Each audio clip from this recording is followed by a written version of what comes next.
Doctor चीना रामू जी ने एक पुस्तक लिखी, जो पुस्तक उन्होंने हाथ में ले रखी है। उस पुस्तक को आप भी खरीदें, क्योंकि उस पुस्तक में गरीबों की क्या हालत है, इस विषय की विस्तार पूर्वक चर्चा की गई है।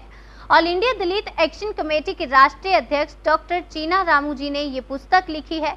डॉक्टर चीना रामू जी ने एक बात कही है कि आज गरीब लोगों की यह दशा इसलिए है क्योंकि गरीब लोग आवाज नहीं उठा रहे। अगर आप आज भारत के सारे गरीब लोग ऑल इंडिया सिलेक्शन कमेटी से जुड़े और 17 आरक्षण को लेकर सवाल उठाए जाए तो उन्हें आशा है कि जरूर सफलता मिलेगी। चीना रामू जी ने कहा, प्रत्येक गरीब का दर्द उनका खुद का दर्द बन गया है। सबसे ज्यादा चिंता है कि आरक्षण का पैसा गरीब लोगों को नहीं मिल रहा, बल्कि पैसे वाले लोग खा रहे हैं। ये भी स्पष्ट करें कि गरीब लोग आ चुके हैं, उनके बारे में कोई सोच नहीं रहा है, कोई चिंता नहीं कर रहा है। इस देश में गरीब लोगों की चिंता करने वाले बहुत कम लोग हैं। डॉक्टर चीना रामू जी ने कहा कि मैं गरीबों के लिए दिन रात लड़ूंगा। उन्होंने गरीबों की लड़ाई लड़ने के लिए ऑल इंडिया दलित एक्शन कमेटी का भी निर्माण किया। अब हम पीछे नहीं हटने वाले। जब तक हम गरीबों को उनका हक नहीं दे देते, तब तक यह लड़ाई खत्म नहीं होगी। मेरा नाम डॉक्टर चीना रामू, ऑल इंडिया दलित एक्शन कमेटी का राष्ट्रीय अध्यक्ष। देश भर बाबा साहब अम्बेडकर का क्या सपना थे, ये सपना पैदा नीचे लोग को अभी तक नहीं गया, गरीब लोग को अभी तक नहीं मिला।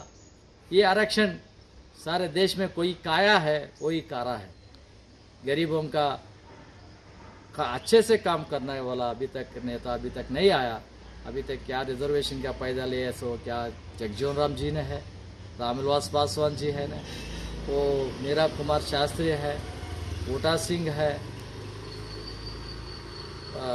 मल्लिकार्जुन खड़गे है,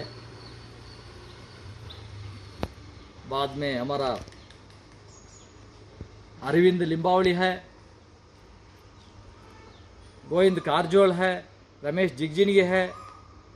सारे देश में कितने बार रिजर्वेशन लेता है भाई?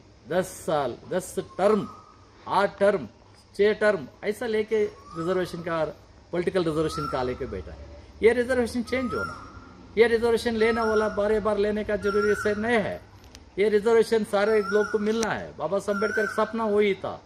बाबा साहब अम्बेडकर ने 100 साल रिजर्वेशन नहीं दिए, 10 साल बोल के बोला था। 10 साल में वो नहीं पौधा हुआ। ये वोट बैंक पॉलिटिक्स करने लोग 10 साल से 10 साल बढ़ा के 10 साल से 10 साल बढ़ा के 2020 को खत्म हुआ था। नरेंद्र मोदी जी ने और 10 साल चढ़ा है। अभी 10 साल जाते रहता है, मगर कोई लेता है रिजर्वेशन का पैसा लेने वाला बार बार कोई बेनिफिशियर है, वो बेनिफिशियर रिजर्वेशन खाता है। ये बेनिफिशियर को रिजर्वेशन चलेगी तो और दूसरा नया लोग कब आएंगे, सेकेंड जनरेशन कब आएगा? ये रिजर्वेशन सारे लोग को मिलना है, ये मिलने का जरूरी है। इसके लिए ऑल इंडिया दलित एक्शन कमेटी आज देश भर अवेयरनेस क्रिएट करने के लिए सारे घर घर के जाके गरीबों के लिए काम करने के लिए इतना काम भी कोशिश कर रहा है। ये बाबा साहब अम्बेडकर का सपना है। ये ऑल इंडिया दलित एक्शन कमेटी गरीबों का अच्छे करने के लिए, उनके जीना सुधारने के लिए आज काम करने में निकला है। बाबा साहब अम्बेडकर का सपना पूर्ण करने का काम नरेंद्र मोदी जी एक ही हाथ से हो सकता। ये नरेंद्र मोदी जी को ये हमारा आवाज़ मिले तक हमें ये आंदोलन नहीं छोड़ेंगे। देश में अवेयरनेस करने का काम करेंगे।